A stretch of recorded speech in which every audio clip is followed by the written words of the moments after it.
이 시간 말씀을 받겠습니다. 이 복된 시간 주시는 하나님의 말씀은 데살로니가 전서 2장 13절에서 20절까지 말씀입니다.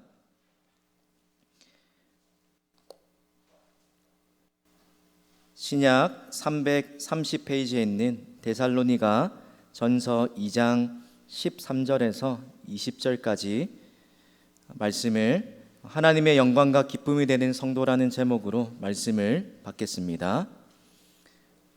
우리 2장 13절부터 20절까지 한 절씩 교독해서 읽겠습니다.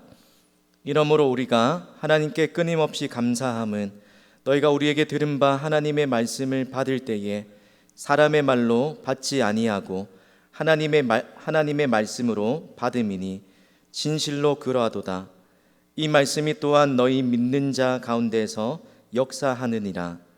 형제들아, 너희가 그리스도 예수 안에 있는 유대에 있는 하나님의 교회들을 본받음과 같이 너희도 너희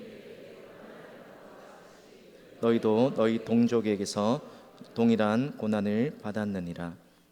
유대인은 주 예수와 선지자들을 죽이고 우리를 쫓아내고 하나님을 기쁘시게 하지 아니하고 모든 사람에게 대적이 되어 바라여 구원받게 함을 그들이 금하여 자기 죄를 항상 채우매 노하심이 끝까지 그들에게 임하였느니라.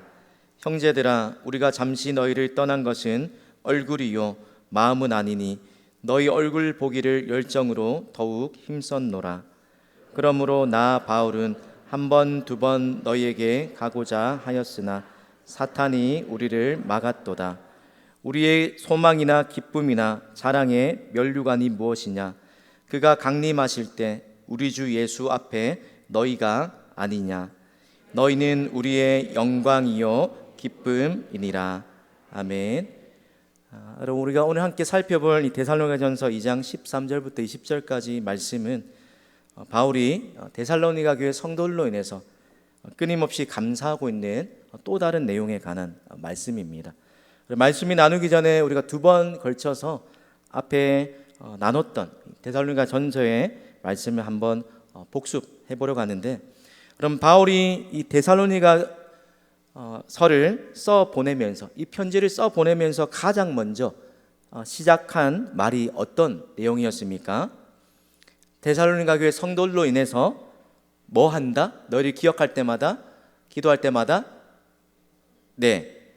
항상 감사하고 기도한다라고, 그리고 기도할 때 기억한다라고 이 편지를 써 보내면서 이 말로 시작을 하고 있습니다. 그럼 그런 이유가 무엇 때문이었습니까? 아직 신앙생활을 시작한 지 얼마 안 된 이 신앙이 어린 갓난아기와 같은 이런 데살로니가 성도들에게 일어난 일 때문이라고 이야기했습니다.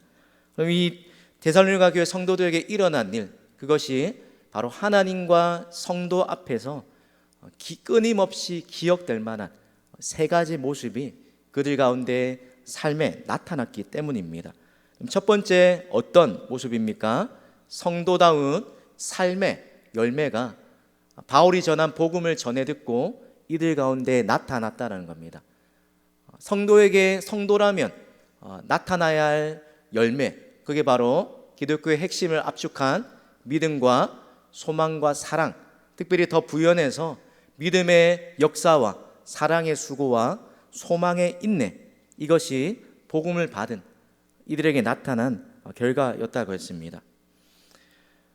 두 번째로 이런 변화가 가능했던 것, 복음이 말로만 이르지 않고 성령과 능력과 큰 확신으로 이들 가운데 임해서 그 결과로 복음의 능력으로 삶의 변화가 나타났기 때문에 끊임없이 기억하고 감사한다라고 이야기했습니다. 어떤 변화였습니까? 데살로니가전서 1장 9절에 보면 그들이 이전에 섬기던 그 데살로니가 도시에 있는 수많은 사람들이 섬기고 있던 헛된 우상들을 버리고, 그리고 방향을 전환해서 어떻게 했습니까? 하나님께로 돌아와서 살아계시고 참되신 하나님을 섬기는 그 일. 그래서 동일하게 그들의 몸은 데살로니가라는 도시에 있지만 그들의 소망의 대상이 더 이상 이 땅이 아니라 우리 주 예수 그리스도의 재림에 관한 그것에 소망이 바뀐 모습으로 살아가게 되었다는 겁니다. 그럼 그것으로만 그치지 않고 세 번째로 데살로니가 교회가 자라갔던 그 모습이 복음을 받고 바울과 또 주를 본받는, 본을 받는 자에서 본을 보이는 자로, 주변의 모든 믿는 자의 본이 되는 그런 교회로 짧은 기간 안에 성숙해 갔기 때문에 바울이 그들로 인한 좋은 믿음의 소문과 선한 영향력으로 감사하고 기억한다라고 이야기했습니다. 여러분, 그리고 지난번 살펴보았던 2장 12절까지는 그렇다면 어떻게 이러한 이 세 가지 모습이 바울이 3주 또는 몇 달밖에 있지 않은 이 데살로니가라는 이 신생교회에 나타날 수 있었는가, 그 질문으로 말씀을 나누었습니다. 거기에 대한 대답이 바로 바른 본보기와 또 그 바른 본보기를 따라 살아가는 본받는 사람들이 있었기 때문이라고 말씀드렸습니다. 여러분, 어떤 바울이 자신이 그 당시에 거짓된 가르침을 전하고 이익을 챙기는 거짓된 가르치는 선생들과 달리 나는 너희에게서 그런 이득을 취하기 위한 것이 아니라 또 잘못된 그런 바울에 관해서 공격하는 것들을 변호하고자 자신이 어떤 모습으로 데살로니가 교회에서 사역했는지를 자신의 본의 모습을 통해서 이야기했습니다. 첫 번째는 바울이 보였던 본, 바른 동기와 목적을 위해서 살아가는 삶의 모습을 통해서 본을 보였습니다. 2장 5절부터 6절까지 보면 바울이 그의 사역과 또 삶의 동기, 그것을 이렇게 표현합니다. 너희도 알거니와 우리가 아무 때에도 아첨하는 말이나 탐심의 탈을 쓰지 아니한 것을 하나님이 증언하시느니라. 또한 우리가 너희에게서든지 다른 이에게서든지 사람에게서는 영광을 구하지 아니하였다. 그럼 바울이 데살로니가에서 뿐만 아니라 그의 삶의 사역과 삶의 목표, 그것이 사람을 기쁘게 하는 것이 아니라 하나님을 기쁘시게 하는 것, 그리고 더 나아가서 하나님의 영광을 위해 살아가는 것, 그러한 삶의 본보기로 복음을 전할 때 이런 모습을 보였다는 겁니다. 여러분, 이런 모습이 어떻게 드러났습니까?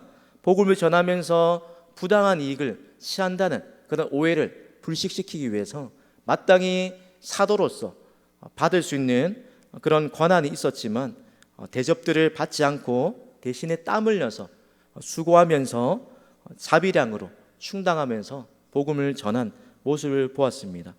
그럼 그 목적이 데살로니가 후서 3장 7절부터 9절까지 말씀인데 우리 화면을 보시면서 함께 읽겠습니다. 시작. 어떻게 우리를 본받아야 할지를 너희가 스스로 아나니 우리가 너희 가운데서 무질서하게 행하지 아니하며 누구에게서든지 음식을 값없이 먹지 않고 오직 수고하고 애써 주야로 일함은 너희 아무에게도 폐를 끼치지 아니하려 함이니 우리에게 권리가 없는 것이 아니요 오직 스스로 너희에게 본을 보여 우리를 본받게 하려 함이라. 첫 번째는 바른 동기와 목적을 위한 삶을 살아가는 것으로 본을 보였다며, 두 번째는 솔선수범하는 모습으로 본을 보였다는 것입니다. 특별히 예수님의 재림에 대한 오해로 이제 좀 있으면 재림할 거니까 마음대로 살아도 된다라는 잘못된 종말에 대한 인식을 가지고 살아가는 그 데살로니가의 어떤 성도들을 경계하면서 게으름을 경고하면서 일하기 싫어하거든 먹지도 말라라고 이런 말과 함께 친히 또 복음을 전하는 자로서 대가를 바라거나 요구하지 않고 자신이 친히 땀을 흘려 또 일함으로 수고를 또 충당하는 필요한 것들을 충당하는 모습으로 솔선수범하는 모습을 친히 보였습니다. 또한 자녀의 유익을 위하여 유모와 아비의 모습으로 헌신적인 사랑으로 자녀의 성장을 위해 돌보는 유모의 모습으로, 또 더 나아가서 때로는 엄격한 모습이지만 바른 길로 가게 하는 아버지의 모습으로 바울이 데살로니가 교회 성도들에게 그런 모습으로 본을 보이고 사역했다는 겁니다. 심지어 목숨까지도 내어주기를 기뻐했다라고 이야기합니다. 그럼 바울의 그런 목적이 무엇입니까? 2장 12절에 보면 이는 너희를 부르사 자기 나라와 영광에 이르게 하시는 하나님께 합당히 행하게 하려 함이라 라고 말하고 있습니다. 이들이 하나님 앞에 바른 믿음을 가지고 하나님을 기쁘시게 하는 자로, 하나님께 합당한 자로 세워지도록 이런 본을 보였다는 겁니다. 그리고 이어서 오늘 본문에 보면 바울이 1장에 감사했던 모습과 같이 오늘 또 다른 감사의 제목으로 바울이 이 데살로니가 교회 성도를 향해 감사하고 있는 것을 보게 됩니다. 그럼 13절 말씀을 우리 함께 화면을 보시면서 읽겠습니다. 시작. 이러므로 우리가 하나님께 끊임없이 감사함은 너희가 우리에게 들은 바 하나님의 말씀을 받을 때에 사람의 말로 받지 아니하고 하나님의 말씀으로 받음이니 진실로 그러하도다. 이 말씀이 또한 역사하느니라. 첫 번째 바울이 감사하고 있는 제목, 바로 하나님의 말씀을 대하는 성도들의 태도 때문이었습니다. 오늘 본문에서 그들의 모습을 보면서 하나님의 말씀을 어떻게, 누구와 받는 태도가 달랐다고 말합니까? 15절에 보면 유대인은 주 예수와 선지자들을 죽이고 우리를 쫓아내었다. 바울이 지금 말하고 있는 복음을 똑같이 들었지만 적대하고 오히려 복음 전하는 자를 핍박하고 죽이는 그들의 반응과 달리 하나님의 말씀을 어떻게 받았습니까?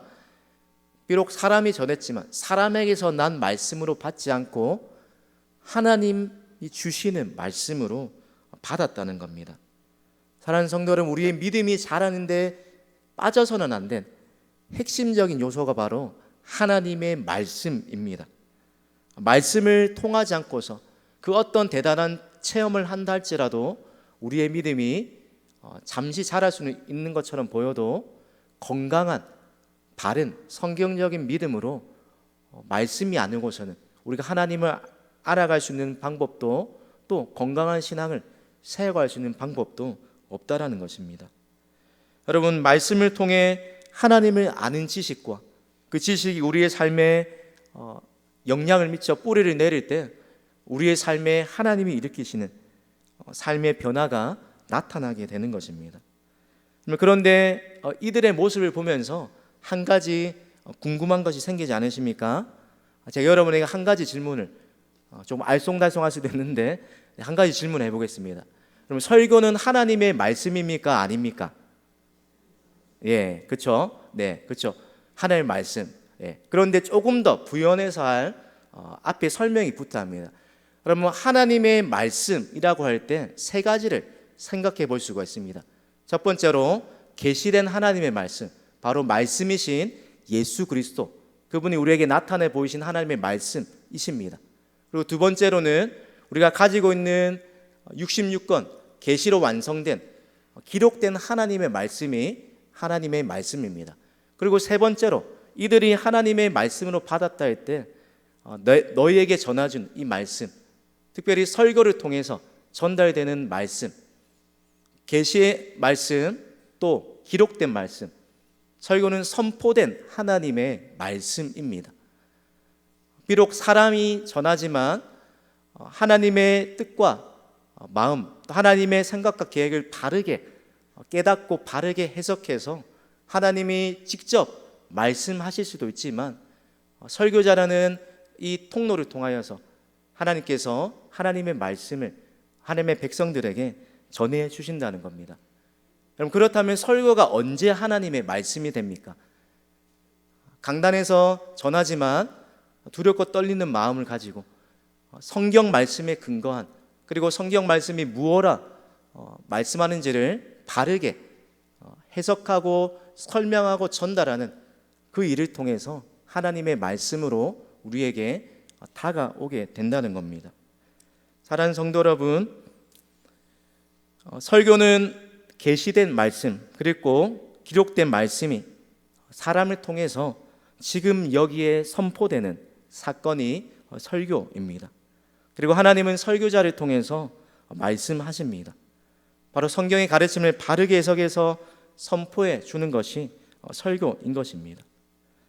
사랑하는 성도 여러분, 설교가 인간의 말이 아니라 하나님의 말씀으로 말씀되게 하는 것, 그 일이 어떻게 가능합니까? 오직 성령의 역사로만 가능한 일입니다.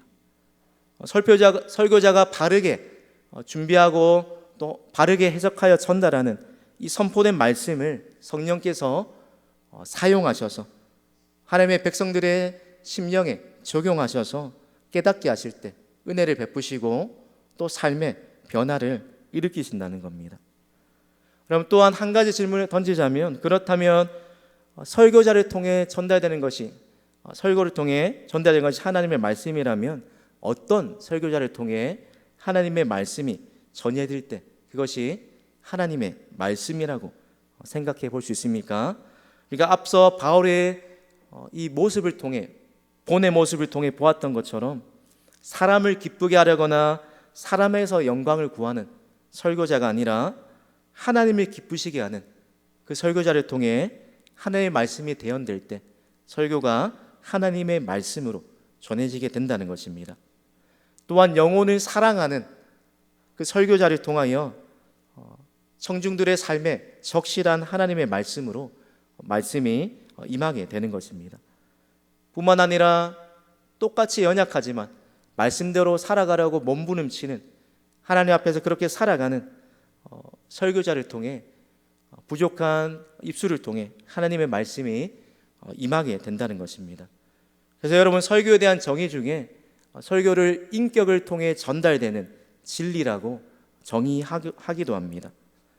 설교자와 인격이 따로 노는 것이 아니라 설교자의 삶과 그의 행실과 상관없이 앞에서 말의 유창함과 또 설교를 통해 나타나는 어떤 대단한 일로 그것을 하나님의 말씀으로 또 우리가 놀랍게 여기는 그런 것이 다가 아니라 부족한 설교자이지만 하나님 손에 붙들려서 하나님의 말씀을 바르게 해석하고 선포할 때 그 설교자를 통해 그의 인격과 삶을 통해 선포되는 진리가 바로 하나님의 말씀이라는 것입니다. 여러분, 설교가 사람의 말이 아니라 또 하나님의 말씀으로 다가오려면, 또 우리가 말씀으로 건강한 신앙을 유지하고 회복하려면 말씀을 바르게 전하는 설교자의 역할이 중요하지만, 오늘 본문에 보면 이 말씀을 받는, 말씀을 대하는 청중들의 태도 또한 중요한 것을 보게 됩니다. 여러분, 신앙의 선배들이 남겼던 웨스터민스터 대교리 문답 160문답에 보면 설교를 듣는 사람들에게 요구되는 것이 무엇인지를 이렇게 이야기합니다. 설교를 듣는 사람들에게 요구되는 것은 무엇입니까? 이 질문에 이렇게 답변합니다. 설교를 듣는 사람들에게 요구되는 것은 부지런한 태도와 준비된 마음과 기도로 설교를 주의해서 듣는 것입니다. 또한 설교를 성경의 근거에 검토하고 성경과 일치하면 믿음과 사랑과 온유함과 간절한 마음으로 그 내용을 하나님의 말씀으로 받아들이는 것입니다. 또 그 설교를 묵상하고 함께 나누며 공부하고 마음속에 간직하고 삶 속에서 그 열매가 맺어지게 하는 것, 이것이 또 말씀을 듣는 자들의 준비되어야 할 모습이라는 겁니다. 여러분, 사도행전 17장 11절에 보면 바울이 복음을 전했을 때 복음을 받아들였던 베레아 교인들, 그들의 모습을 이렇게 기록합니다. 같이 한번 화면을 보고 말씀을 읽겠습니다. 시작. 베레아에 있는 사람들은 데살로니가에 있는 사람들보다 더 너그러워서 간절한 마음으로 말씀을 받고 이것이 그러한가 하여 날마다 성경을 상고함으로. 그럼 설교가 성도가 은혜 가운데 살아가게 하는데 하나님이 사용하시는 가장 큰 은혜의 수단인 것이 분명하지만, 그러나 한 가지 더, 우리가 설교에만 우리의 모든 신앙을 전적으로 의존해서는 안 된다는 것입니다. 반드시 이 베레아 교인들의 모습과 같이 또 웨스트민스터 대교리 문답에 말씀을 듣는 청중에게 준비되어야 하는 그 모습의 대답과 같이 이 주일 예배뿐만 아니라 날마다 개인적으로 하나님을 만나는 그 경건의 자리에서 개인적으로 말씀을 묵상하는, 말씀이 그러한가 상고하는 이 자세가 말씀을 늘 가까이 하는 말씀의 생활화가 우리 가운데 있어야 한다는 것입니다. 일주일 동안 말씀과 무관하게 살아가다가 주일 한 번의 말씀으로 우리의 삶의 변화를, 거기에 우리의 모든 삶의 변화를 기대한다는 것은 어불성설과 같은 것입니다. 그럼 하나님의 말씀이 어떻게 역사하게 됩니까? 역사하다, 이 말의 뜻을 보면 바울이 다른 서신서에 보면 성령을 통해 사람들의 마음을 변화시키는 그 사역을 묘사할 때 쓰는 단어가 역사하다라는 말입니다. 그래서 설교를 통해 하나님의 말씀이 바르게 선포되는 것뿐만 아니라 말씀을 받되 사람의 말이 아니라 하나님의 말씀으로 받아들일 수 있도록 그렇게 간절한 마음으로 말씀을 청종하는 자세, 그리고 날마다 스스로 성경을 읽고 묵상하는 그 시간을 통해서 하나님이 나의 삶 가운데 말씀하시고 또 역사하실 것을 믿는 그 사람 가운데 하나님의 말씀이 살아 운동력 있게 역사한다는 것입니다. 그럼 한 가지만 보고 설교를 마무리하고 하는데, 오늘 두 번째 감사하는 제목이 있습니다. 바울이 첫 번째는 말씀을 받는 성도들의 태도로 인하여, 그들의 모습에 인하여 감사했다면, 두 번째는 이어지는 14절부터 16절까지 나오는 모습인데, 바로 고난 중에도 믿음을 지키고 있는 이 성도들의 모습을 보면서 감사했다는 것입니다. 그럼 왜 그 모습이 감사거리입니까? 이어지는 14절부터 16절이 바로 우리가 읽었던 13절의 결과로 나타난 열매이기 때문입니다.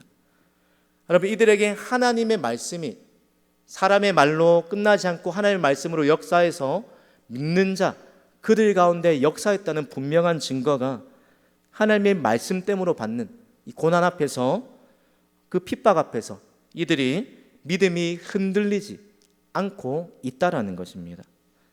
여러분, 우리의 신앙이 성숙하고 성장하려면 하나님의 말씀, 그것이 또 첫 번째 요소라면 또 다른 요소는 바로 고난이라는 것입니다. 14절 말씀을 보십시오. 형제들아, 너희가 그리스도 예수 안에서 유대에 있는 하나님의 교회들을 본받은 자 되었으니 그들이 유대인들에게 고난을 받은 것 같이 너희도 너희 동족에게서 동일한 고난을 받았느니라. 유대인들이 당하는 그 고난을 받았다. 말씀 때문에 당하는, 하나님을 믿기 때문에 당하는 고난입니다. 그런데 어떤 것인지 학자마다 세 가지 견해를 내는데, 첫 번째는 AD 45년에서 47년에 유대에 있었던 심각한 그 기근일 것이다 라고 말하고, 두 번째는 AD 49년에 유대인 성전에 있었던 대학살이라고 말하기도 합니다. 또 더 나아가서 사도행전 18장에 나오는 것처럼 로마의 클라우디우스 황제가 유대인들을 로마로부터 추방하는 그 사건이 아닐까라고 여러 가지로 이야기하기도 합니다. 그럼 어찌되었든 이 데살로니가의 성도들이 이 고난 가운데 믿음을 지키고 인내할 수 있었던 그 원인, 그 원동력, 그 비결이 무엇입니까? 13절, 우리 하반절 말씀을 한 번 더 읽겠습니다. 시작. 하나님의 말씀이 너희 믿는 자 가운데서 역사하느니라. 하나님의 말씀이 고난과 핍박을 이겨낼 힘이 되었기 때문이라는 겁니다. 여러분, 이 고난 가운데서 바울이 믿음을 버리지 않고 인내로 믿음을 지키고 살아가는 이 신앙생활을 이렇게 신실하게 해나가는 이 데살로니가 교회 성도들을 바라보면서 왜 감사하고 있는 것입니까? 바울이 2장의 서두에 말하면서 자신의 사도직을 변호하고 자신이 어떤 모습으로 또 사역했는지 이야기하는 것처럼, 또한 혹자들의 이야기처럼 바울이 짧은 기간 동안 있었기 때문에 별다른 열매가 없을 것이다 라고 말하는 그 말이 헛되다는 것, 그리고 바울이 전한 복음은 결코 헛되지 않았다는 것을 나타내주는 증거가 오늘 하나님의 말씀을 받고 그들이 그 삶 속에서 그 말씀의 역사한 모습, 그리고 그 말씀의 역사한 그 열매로, 그 증거로 고난 가운데서 믿음을 온전히 지키면서 살아가는 이 모습으로 바울이 전한 복음이 결코 헛되지 않았음을 나타내 보였기 때문입니다. 여러분, 성도의 삶에 제대로 믿으면 믿으려고 할수록 피해갈 수 없는 것, 그리고 바르게 믿고 있다는 그 증거가 바로 고난입니다. 우리가 잘못 믿었기 때문에 고난이 찾아오는 것이 아니라 디모데후서 3장 12절에 바울이 말하는 것처럼 무릇 그리스도 예수 안에서 경건하게 살고자 하는 자는 박해를 받으리라 라는 이 말씀처럼 우리가 하나님 앞에서 신앙이 성장하는 데 반드시 필요한 것, 또 바른 믿음을 가지고 살아오고 있다는 그 증거가 고난을 통해 우리의 믿음이 그 고난을 통과할 때 우리의 믿음이 검증되고 또 한층 더 성장하게 된다는 것입니다. 말씀을 마무리하겠습니다. 오늘 바울이 데살로니가 교회 성도들로 인해서 끊임없이 감사하고 있는 두 가지 그 이유, 무엇 때문입니까? 너희가 우리에게 들은 바 하나님의 말씀을 들을 때에 사람의 말로 받지 아니하고 하나님의 말씀으로 받았기 때문입니다. 또한 그 말씀이 이론으로 끝이지 않고 고난과 핍박이 찾아왔을 때 그들의 믿음을 지킬 수 있는 원동력, 그리고 데살로니가라는 그 도시에서 수많은 사람들이 하나님 없이 살아가기에 방탕하게 살아가고 또 로마가 주는 특혜와 또 데살로니가가 주는 그 도시가 주는 풍요에 젖어서 이 세상에 취해 살아갈 때 구별된 모습으로 다른 소망을 가지고 살아가도록 말씀이 그들 안에서 역사하고 있었기 때문에, 그리고 그 믿음으로 어떤 삶의 형편에서도 비록 믿음은 어리지만 예수를 믿은 지 얼마 되지 않았지만 그 믿음을 신실하게 지키고 있었기 때문입니다. 여러분, 이러한 모습을 보고 바울이 19절과 20절에 데살로니가 교회 성도들의 모습을 보고 부르는 호칭이 있습니다. 우리 19절과 20절 말씀을 마지막으로 함께 읽겠습니다. 시작. 우리의 소망이나 기쁨이나 자랑의 면류관이 무엇이냐? 그가 강림하실 때 우리 주 예수 앞에 너희가 아니냐? 너희는 우리의 영광이요 기쁨이니라. 아멘.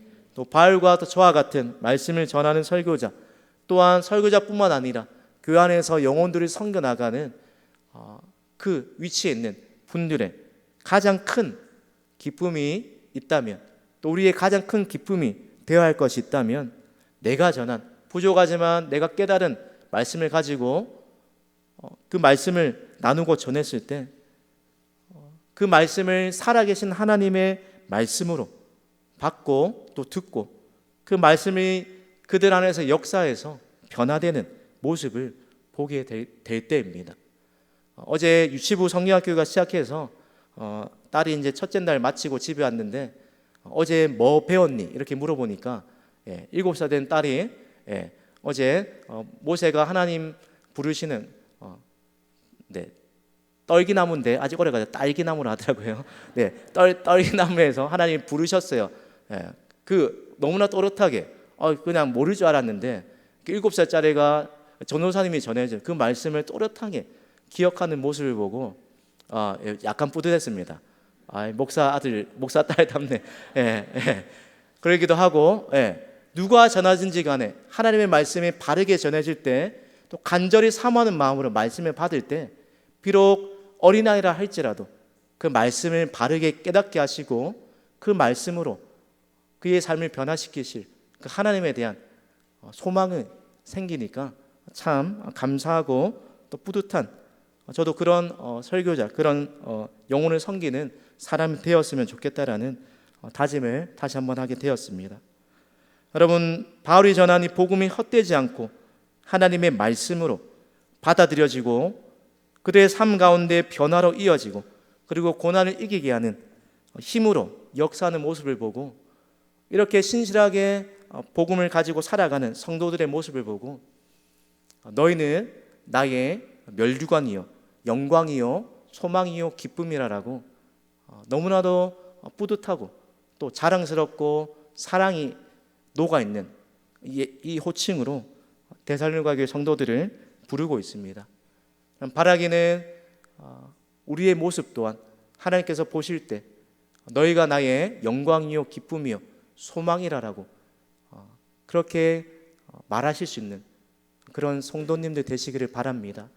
또한 우리 교회 강단에서 전해지는 모든 하나님의 말씀이 힘없는 사람의 말이 아니라 살아계신 하나님의 말씀으로 또 그 말씀을 듣기 위해 잘 준비된 모습으로 이 두 가지 모습이 잘 어우러질 때 말씀을 통해 전달되는 그 하나님의 말씀이 우리 안에 역사하고 또한 이 데살로니가 도시에 사는 이 성도들을 변화시켰던 것처럼 이 부산과 서동이라는 지역에 살아가는 저 여러분의 삶 또한 힘있게 능력있게 변화시키는 그런 제목이 될 줄 믿습니다.